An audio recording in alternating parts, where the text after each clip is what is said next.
സാറേ പടിപാടി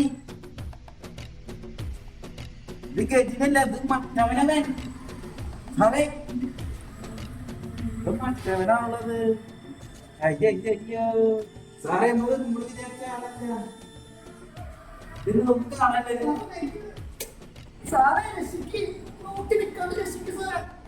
രക്ഷിക്കണമെന്ന് നോക്കി നിക്കാണ്ട് രക്ഷിക്ക് സാറേ. എങ്ങനെ റൂം പിടിക്കോണ്ടാണ് എന്തേ കാണിക്കണ? അവന്റെ കാമുകിനെ കൊന്നതിന്റെ പ്രതികാരം എന്നല്ല ഇത് വേറെ എന്തൊരു സംഭവ. അയ്യോ ശരിട്ടാ.